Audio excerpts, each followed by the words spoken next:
The crack of leather against flesh echoed through the modest clapboard house on the outskirts of Julesburg, Colorado, as Harriet Rose's scream pierced the stifling summer air of 1878.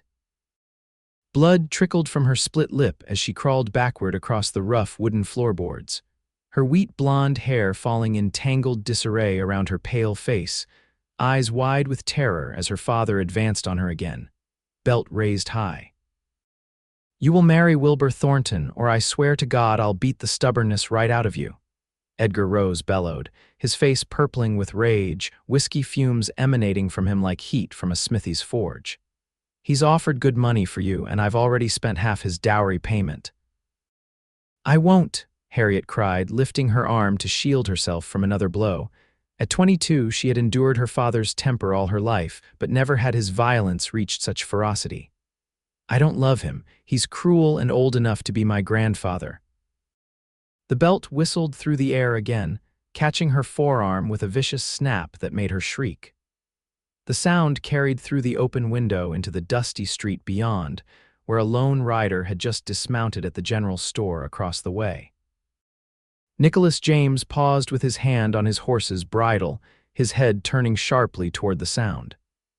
At 28, the cowboy had seen his share of violence across the Western Territories, but something in that scream cut through him like a knife. He tied his palomino hastily to the hitching post and strode toward the source of the commotion, his hand instinctively settling on the revolver at his hip. Inside, Harriet's vision blurred as her father's boot connected with her ribs, sending her sprawling across the floor. "You ungrateful wretch." "After all I've done for you," Edgar snarled, spittle flying from his lips as he advanced again. "Your mother would be ashamed of your disobedience." "Mother would be ashamed of you," Harriet gasped, pain lancing through her side.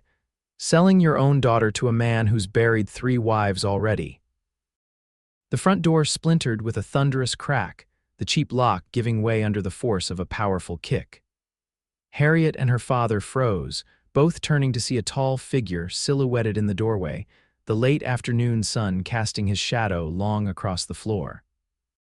Nicholas James stood with his revolver drawn, his expression as hard as the granite mountains to the west.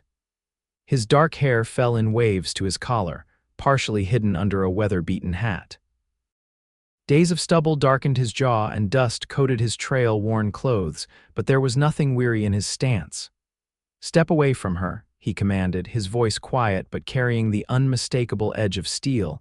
Edgar bristled, clutching his belt tighter. "This is my house, stranger. And my daughter. You've got no right to interfere in a family matter." Nicholas's gaze flickered to Harriet, taking in her bloodied face, the bruises already forming on her fair skin, and the terror in her eyes. Something twisted in his chest, a protectiveness he hadn't felt since his younger sister died of fever 5 years ago. "A man beating a woman isn't a family matter," Nicholas replied, stepping fully into the room. "It's cowardice." "Get out of my house," Edgar bellowed, lurching forward.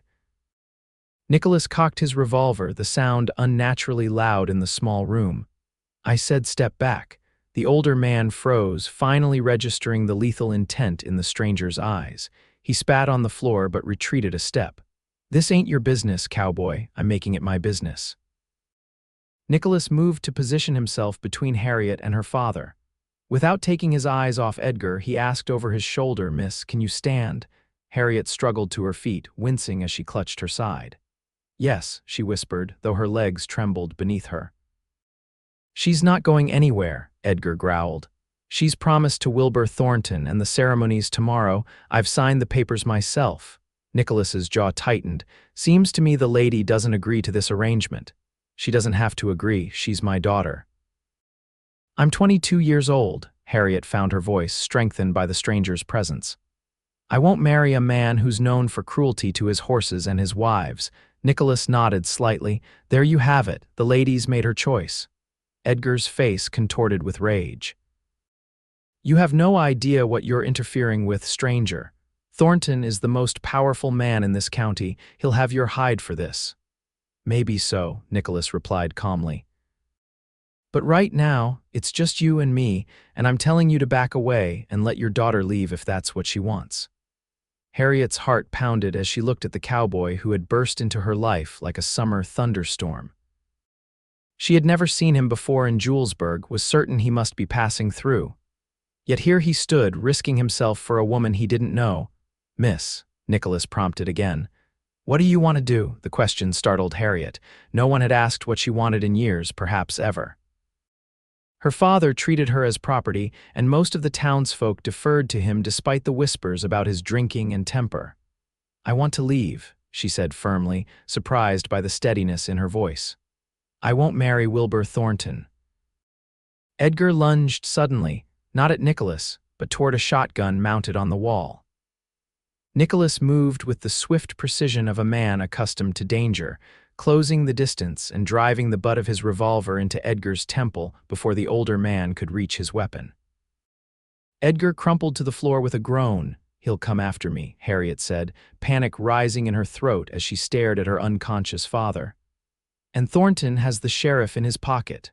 Nicholas holstered his gun and turned to her, truly seeing her for the first time. Despite the bruises forming and the blood on her lip, he was struck by her delicate features and the determination in her hazel eyes. She wasn't just beautiful, she had a spirit that called to something deep within him. "Then we'd best be quick," he said, making a decision that would alter both their lives forever. "Pack whatever you need. We're leaving Julesburg." Harriet hesitated only a moment before hurrying to gather her meager possessions. She had dreamed of escaping her father's house for years, but never found the courage or means. Now, with this stranger's unexpected intervention, freedom suddenly seemed possible. 10 minutes later, Harriet climbed awkwardly onto Nicholas's palomino, hampered by her skirts and the pain in her ribs. Nicholas mounted behind her, one arm securing her as he guided the horse away from the only home she had ever known. "I don't even know your name," she said as they rode past the last buildings of Julesburg, the late afternoon sun casting long shadows before them. "Nicholas James," he replied, his breath warm against her ear. "Most folks call me Nick." "I'm Harriet Rose," she offered, clutching her small bundle of possessions. "Why did you help me?" Nicholas was silent for a long moment. "I had a sister once," he finally said. "No one helped her when she needed it." The simple words held volumes of pain, and Harriet instinctively reached back to touch his hand. "Thank you, Mr. James." "Nick," he corrected gently. "Nick," she repeated, the name feeling right on her tongue as they rode into the gathering dusk, leaving Julesburg and her old life behind. They rode hard until darkness made further travel dangerous, finally stopping in a small clearing beside a creek. Nicholas helped Harriet down from the horse, noticing her wince as her feet touched the ground. "We should see to your injuries," he said, concern evident in his voice as he began gathering wood for a fire. Harriet touched her face gingerly, feeling the swelling around her eye and lip.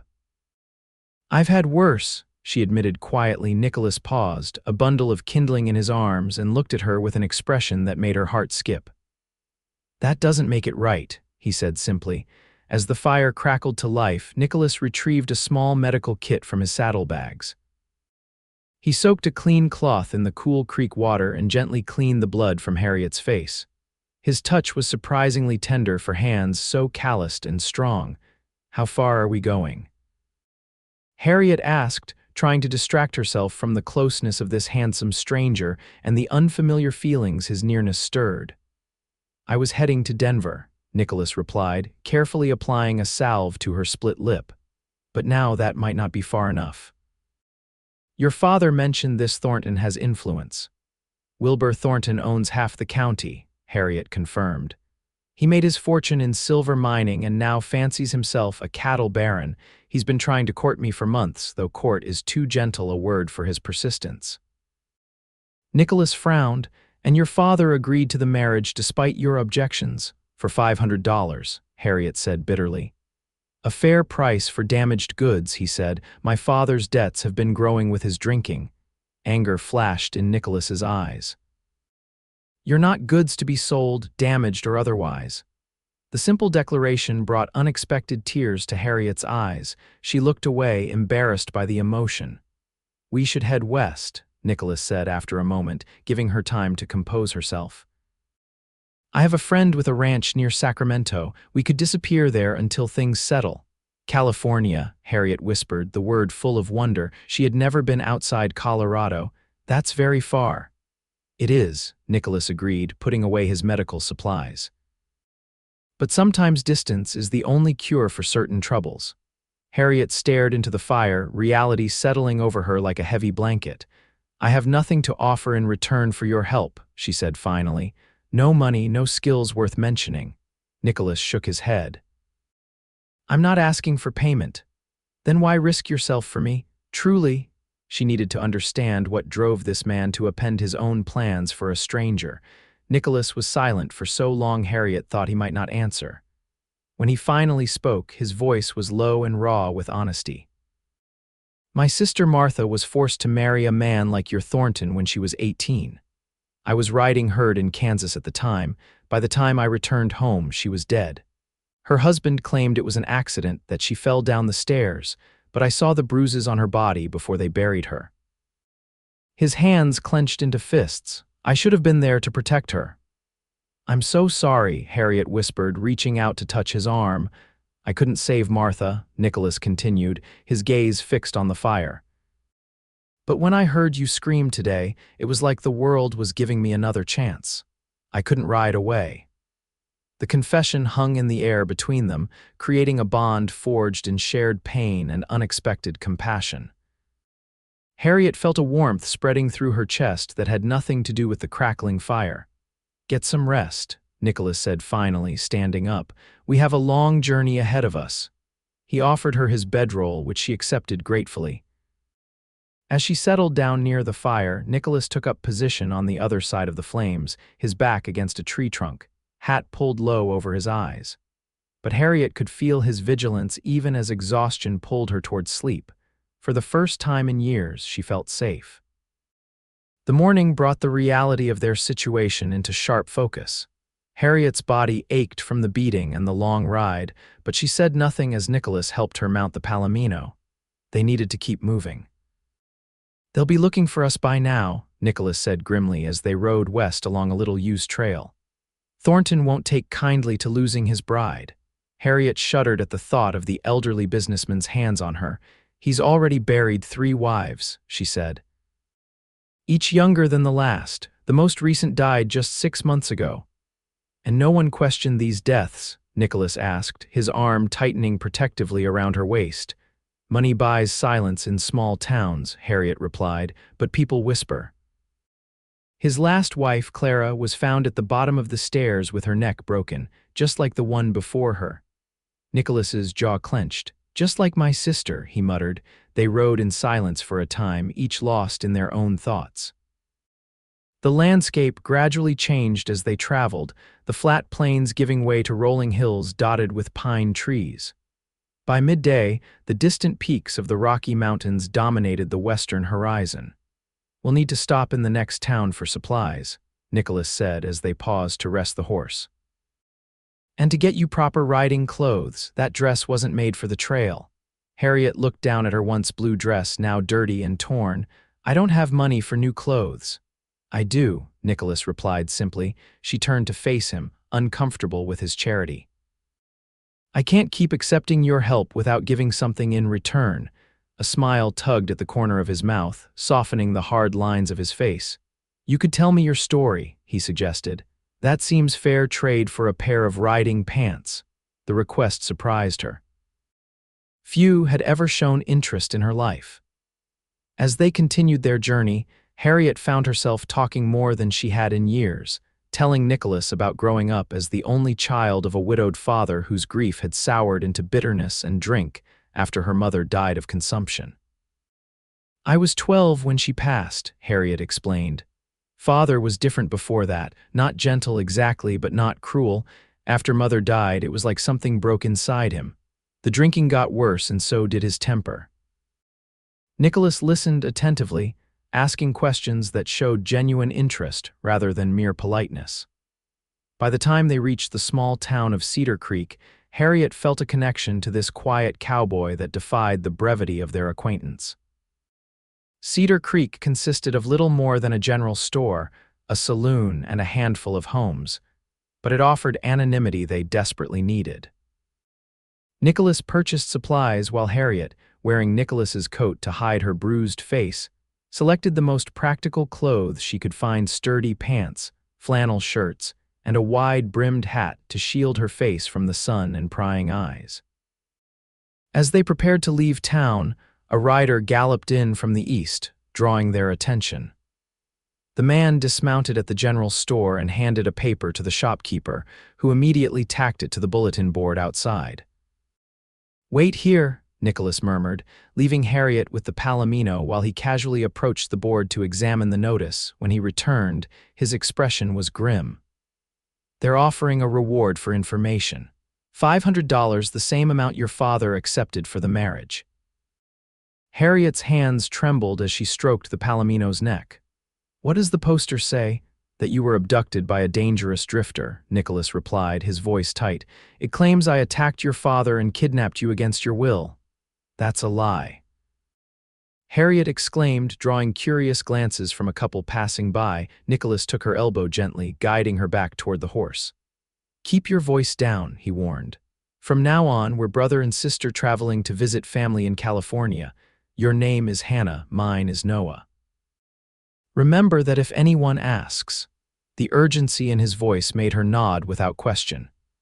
As they mounted and rode out of Cedar Creek, Harriet felt the weight of their new reality pressing down on her. They weren't just fleeing an unwanted marriage. Now Nicholas was wanted for kidnapping, perhaps even attempted murder if her father embellished his injuries. "I've put you in terrible danger," she said as the town disappeared behind them. Nicholas guided the horse onto a less traveled path that wound into the foothills. "I put myself in that position when I kicked down your door," he corrected her, "and I'd do it again." The simple conviction in his words warmed her, despite the growing danger of their situation. They pushed on until twilight, making camp in a sheltered ravine where their fire wouldn't be visible from a distance. That night, Harriet changed into her new clothing, grateful for the practical pants that allowed her to move more freely. When she emerged from behind a screen of bushes, she found Nicholas staring at her with an expression she couldn't quite interpret. "Is something wrong?" she asked, suddenly self-conscious. He shook his head slowly. "No," he said quietly. You look different." "Less like a lady, you mean," she said, smoothing her hands over the unfamiliar fabric of the trousers. "More like yourself," he corrected her, and something in his gaze made her heart flutter strangely. Over a simple meal of beans and salt pork, Nicholas outlined his plan. "We'll head northwest through the mountains rather than taking the main trails. It'll be slower going, but less chance of running into trouble. Once we reach Wyoming territory, we can join up with a wagon train heading west, safer to travel in numbers. Will they believe we're siblings?" Harriet asked, eyeing the space Nicholas maintained between them, always proper despite their circumstances. A hint of a smile touched his lips. "People believe what's convenient. A brother and sister traveling together draws less attention than—" He trailed off, leaving the alternative unspoken. "Then a man and woman who aren't married," Harriet finished for him, a blush warming her cheeks despite the cooling night air. Nicholas nodded, his eyes meeting hers across the fire. Something unspoken passed between them, a current of awareness neither was ready to acknowledge. "Get some sleep," he said finally. "I'll take first watch." As Harriet settled into her bedroll, her mind whirled with the events of the past 2 days. Her entire life had been upended, yet she felt strangely free. For the first time, her future was unwritten, not dictated by her father or society's expectations. And the man who had made this possible was unlike any she had ever known, strong yet gentle, protective without being possessive. She fell asleep watching Nicholas's silhouette against the starry sky, wondering what tomorrow would bring. The next week passed in a blur of long days in the saddle and quiet nights by the campfire.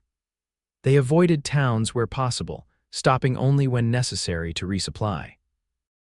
Nicholas taught Harriet to ride properly, to build a fire, and even the basics of handling his revolver.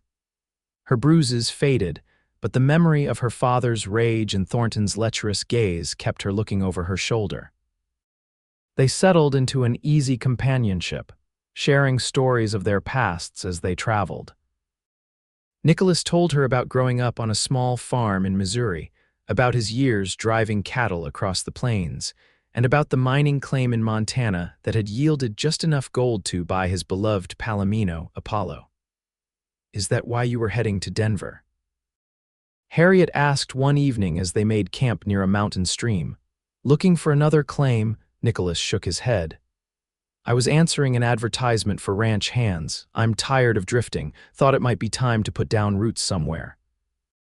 "And now I've taken that chance from you," Harriet said softly, guilt coloring her words. "No," Nicholas replied firmly. "I made my choice. Besides, there are ranches in California too." As they crossed into Wyoming territory, the mountains gave way to vast, rolling plains that seemed to stretch endlessly beneath the massive sky.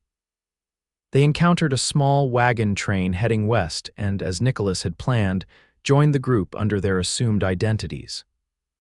The wagon master, a grizzled man named Ferguson, accepted them without much question. "More eyes watching for trouble is always welcome," he said gruffly. "Just pull your weight and keep pace." The train consisted of 5 families, most headed to Oregon Territory with dreams of farmland and new beginnings. Harriet found herself drawn to a young mother named Eleanor, who was traveling with her husband and 2 small children. "You're fortunate to have your brother escorting you," Eleanor remarked as they walked alongside her wagon one afternoon.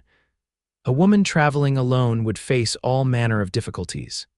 "Yes, I'm very grateful for Noah," Harriet replied, still unaccustomed to using the false name. She glanced ahead to where Nicholas rode with the men scouting the trail. "He's always protected me," Eleanor smiled knowingly. "Brothers can be wonderful that way, though I confess the way he looks at you sometimes doesn't seem entirely brotherly." Harriet nearly stumbled. "I don't know what you mean," she said, her cheeks burning. "No offense meant," Eleanor said quickly. "It's just, well, the way his eyes follow you, it's how my Thomas looked at me before he finally found the courage to court me." Harriet remained silent, her mind racing. Had Nicholas been looking at her differently? She had noticed his gaze lingering sometimes, but had attributed it to his protective nature, not something else. The thought sent an unexpected thrill through her. That evening, she found herself watching Nicholas as he helped the men secure the wagons in a defensive circle for the night. His movements were efficient and graceful, his strength evident in the way he handled heavy loads with ease. When he laughed at something one of the other men said, the sound warmed her in a way the campfire couldn't. "You're staring," came a soft voice beside her, and Harriet turned to find Eleanor smiling gently. "I was just making sure he wasn't working too hard," Harriet stammered. Eleanor patted her hand. "Your secret is safe with me," she said, "but I don't think it's much of a secret to anyone with eyes." The woman's words stayed with Harriet that night as she lay in her bedroll, listening to the sounds of the camp settling down around her. Was it possible that her feelings for Nicholas were so transparent? More importantly, was it possible that he returned those feelings? The idea both thrilled and terrified her. Nicholas had saved her, protected her, and shown her more kindness than any man ever had. But was that gratitude she felt, or something deeper? And even if it was more, what future could they have as fugitives? 3 days later, their progress was halted by a swollen river. The recent spring rains had transformed the usually manageable crossing into a dangerous torrent. The wagon master called for a halt while scouts searched for a safer ford. Nicholas volunteered to ride upstream with 2 other men. "We'll be back before nightfall," he promised Harriet before riding out. The day stretched endlessly as Harriet helped Eleanor with mending and watched the children. By late afternoon, clouds had gathered ominously, and Ferguson paced the riverbank with growing concern. "They should have been back by now," he muttered, squinting at the darkening sky. Just as the first raindrops began to fall, a rider appeared in the distance. It was one of the scouts, but not Nicholas. The man galloped into camp, his horse lathered with exertion. "Found a crossing about 5 miles up," he reported breathlessly. "But Johnson's horse threw him, broke his leg bad." "Your brother stayed with him while I rode back for help," he added, nodding to Harriet, fear clutched at her heart. In this weather, with the river rising, we need to move the wagons now before this storm worsens, Ferguson decided. Miller, take 2 men and a wagon to retrieve Johnson and... He hesitated, looking at Harriet. Your brother? I'm coming too, Harriet said firmly, already gathering her oilskin coat. Ferguson started to object, but something in her expression stopped him. Fine, he conceded, but stay in the wagon. The journey upstream was harrowing, with rain lashing against them and the trail becoming increasingly muddy and treacherous. By the time they reached the location described by the scout, the downpour had become a deluge. They found Johnson sheltered under an outcropping of rock, his legs splinted with branches and strips of cloth, but Nicholas was nowhere to be seen. Where is he? Harriet demanded, jumping down from the wagon despite Ferguson's warnings. Where's my brother? Johnson grimaced in pain as the men carefully lifted him. The river was rising fast. He went to move the horses to higher ground about an hour ago, should have been back by now. Panic seized Harriet as she scanned the rain-soaked landscape. Nicholas. She called, forgetting their pretense in her fear. We need to get Johnson back to camp, Ferguson said, placing a hand on her shoulder. Your brother knows these lands. He'll find shelter and wait out the storm.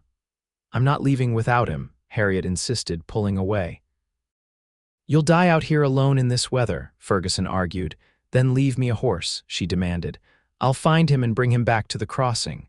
Ferguson looked like he wanted to argue further, but instead signaled one of his men. Give her your mount, he ordered, and your rifle. But if you're not at the crossing by tomorrow noon, we'll have to move on without you. Harriet nodded grimly, accepting the weapons and mounting the horse with practiced ease that would have been impossible a week earlier. She waited only long enough to get directions before riding into the storm, fear and determination driving her forward. The rain made visibility poor, but Harriet followed the river, searching for any sign of Nicholas or his palomino. The roar of the water grew louder as the river swelled with runoff from the hills, and twice she had to detour around sections of bank that had been washed away. Nicholas, she called repeatedly, her voice lost in the howl of the wind and the thunder of the river. Just as despair began to set in, she spotted something moving on a small island in the middle of the river, a flash of golden hide visible even through the rain. Apollo. Peering through the downpour, she made out Nicholas's form next to the horse, waving frantically at her. He was stranded, cut off by the rising water on both sides. Harriet's mind raced. The current was too strong to swim, and there was no boat. She needed to find a way to reach him before the island was completely submerged. Riding along the bank, she spotted a massive pine that had partially fallen, its top resting in the churning water but its trunk still anchored to the shore. It created a precarious but possible bridge to the island. Without hesitation, Harriet dismounted and secured her horse. She removed her heavy coat, knowing it would only drag her down if she fell, and began to edge out onto the fallen tree. The bark was slick with rain, and the trunk swayed alarmingly as she inched forward. Below her, the river raged, ready to claim her if she slipped. But ahead, Nicholas had seen her plan and was making his way to the tree from the island side. Harriet, go back, he shouted over the roar of the water. It's too dangerous. I'm not leaving you, she called back, continuing her careful progress. They met in the middle, Nicholas reaching out to grasp her hands firmly. You shouldn't have risked yourself, he said, his face a mixture of fear and something else, something that made her breath catch despite their perilous position. You risked everything for me, she replied simply. Now we need to go back together. With agonizing slowness, they retraced her path along the tree trunk, Nicholas keeping a steadying hand on her waist. Just as they neared the shore, a loud crack sounded and the tree shifted beneath them. Nicholas reacted instantly, grabbing Harriet and launching them both toward the bank as the tree gave way completely, crashing into the river. They landed hard on the muddy shore, Nicholas taking the brunt of the impact with Harriet clutched tightly against his chest. For a moment they lay there, rain pelting down on them, hearts pounding in unison. When Harriet finally raised her head, she found Nicholas staring at her with an intensity that stole what little breath she had left.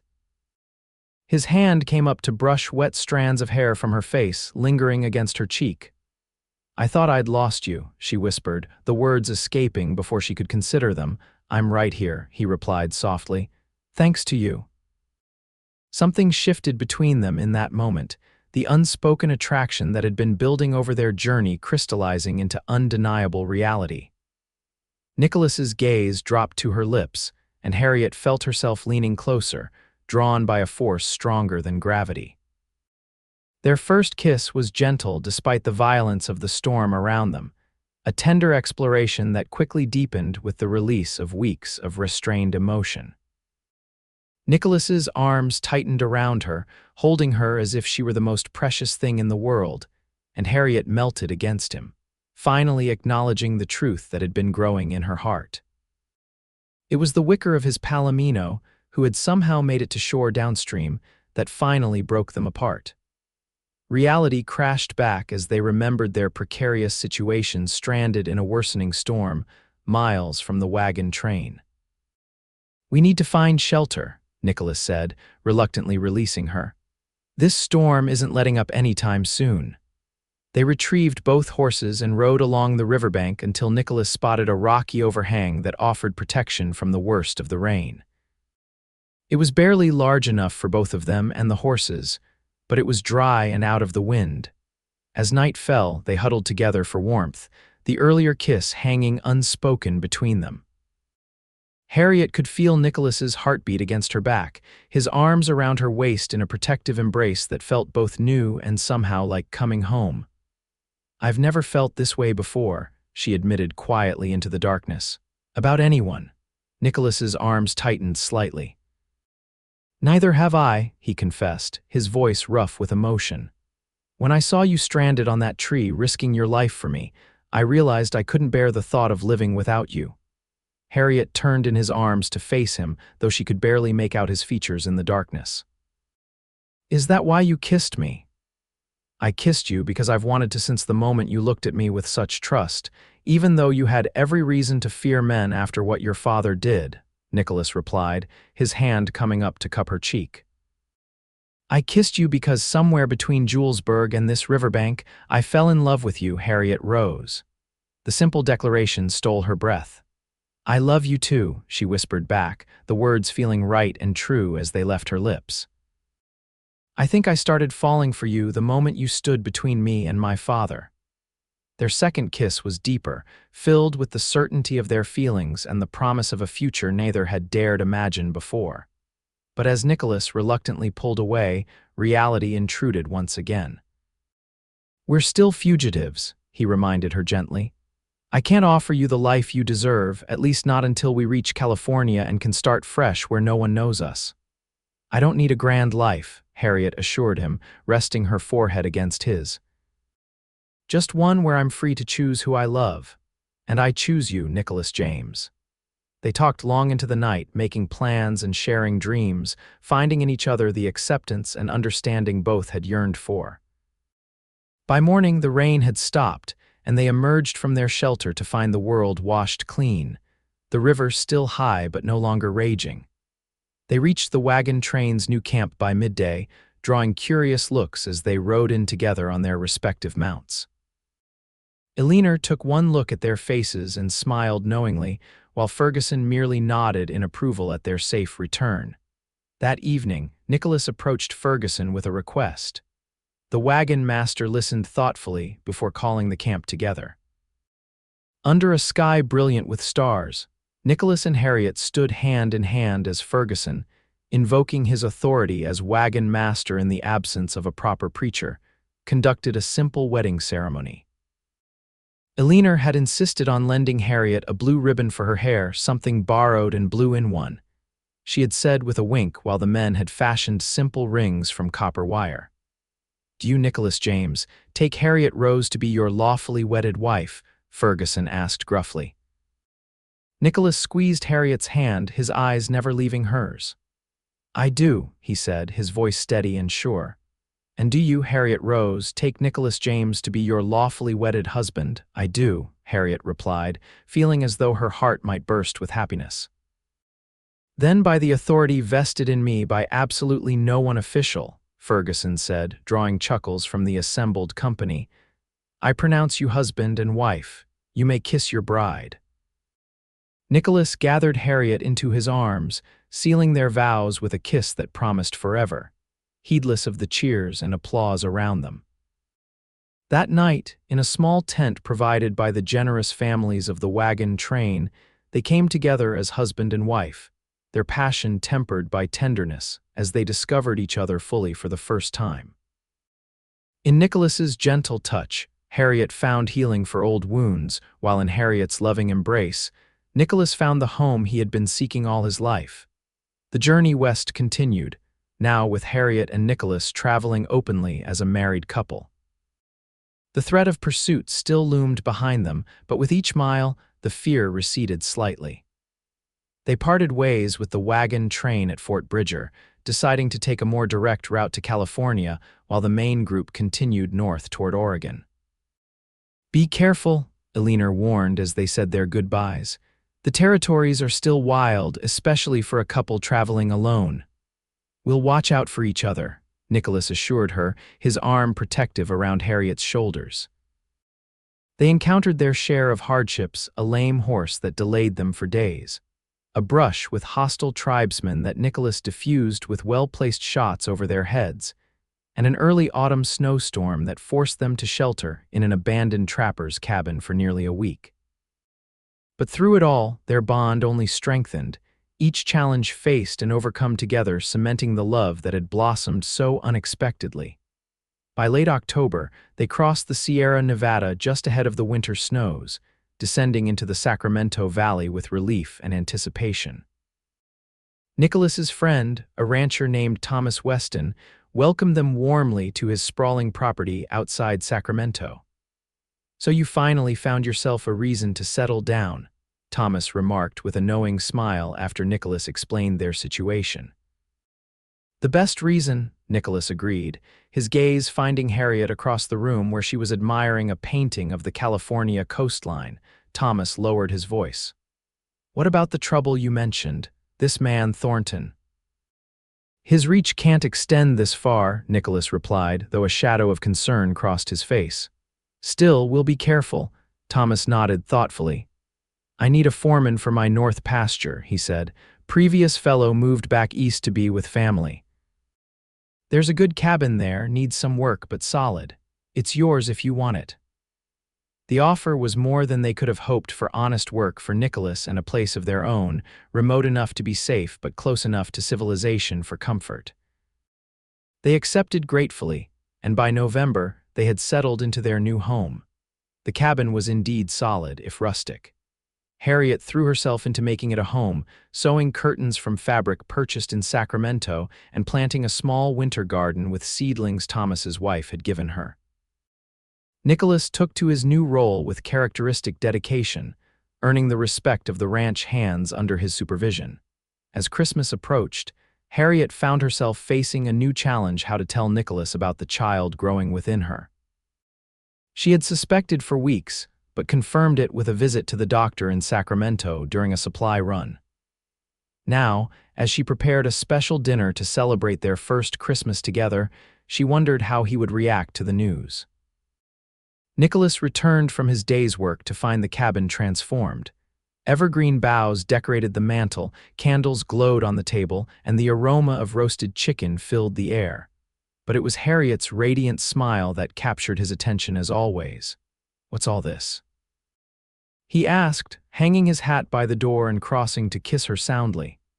Can't a wife prepare a special meal for her husband? Harriet teased, but there was a nervous edge to her smile that Nicholas didn't miss. Throughout dinner, he caught her watching him with an expression he couldn't quite decipher. Finally, as they finished the apple pie she had baked, he reached across the table to take her hand. Something's on your mind, he said gently. Tell me. Harriet took a deep breath, her free hand unconsciously moving to rest on her still flat stomach. I have a Christmas gift for you, she began, but it won't arrive for about 6 more months. Nicholas's brow furrowed in confusion before understanding dawned, his eyes widening as they dropped to where her hand rested. Harriet, he whispered. Are you saying? We're going to have a baby, she confirmed, watching his face anxiously for his reaction. Nicholas was out of his chair in an instant, rounding the table to lift Harriet into a joyous embrace. A baby, he repeated in wonder, setting her down gently as if she had suddenly become fragile. Our baby. Tears of happiness spilled down Harriet's cheeks as she saw the pure joy in his expression. You're pleased then? Pleased, Nicholas laughed, a sound so full of delight it made her heart sing. Harriet, you've made me the happiest man in California and the whole country, a family of our own. He dropped to his knees before her, pressing a reverent kiss to her stomach before looking up with eyes shining with emotion. Thank you, he said simply, for this gift, for loving me, for making my life complete. Harriet ran her fingers through his dark hair, overwhelmed by the depth of love she felt for this man. Our child will have the father I never did, she said softly, one who protects rather than harms, who loves rather than controls. I swear it, Nicholas vowed, rising to take her in his arms again. Our child will know only love and safety, never fear or pain, just as I promise you'll never know those things again as long as I draw breath. That night, as they lay entwined in their bed, Nicholas's hand protectively spanning Harriet's abdomen where their child grew, they spoke of the future with hope and anticipation. They discussed names, wondered whether they would have a son or daughter, and made plans to add a nursery to the cabin come spring. The winter passed peacefully, their quiet life on the ranch a healing balm after the dangers and uncertainties of their journey. Harriet's body changed gradually, the swell of her stomach a source of fascination for Nicholas, who would spend evenings with his head in her lap, talking softly to their unborn child. In early spring, as the hills turned green with new growth, a letter arrived from Alina, forwarded through several post offices from Oregon. She wrote of her family's successful settlement, of the birth of her third child, and included a newspaper clipping that made Harriet's blood run cold. Edgar Rose and Wilbur Thornton perish in confrontation, the headline read. The article, dated months earlier, detailed how Thornton had accused Rose of swindling him out of the dowry paid for Harriet, leading to a gunfight that had left both men dead. They're gone, Harriet whispered, showing the clipping to Nicholas. Both of them. Nicholas read it carefully, his arm tightening around her shoulders. Are you all right? He asked, concerned about how this news might affect her. Harriet considered the question honestly. I feel free, she said finally.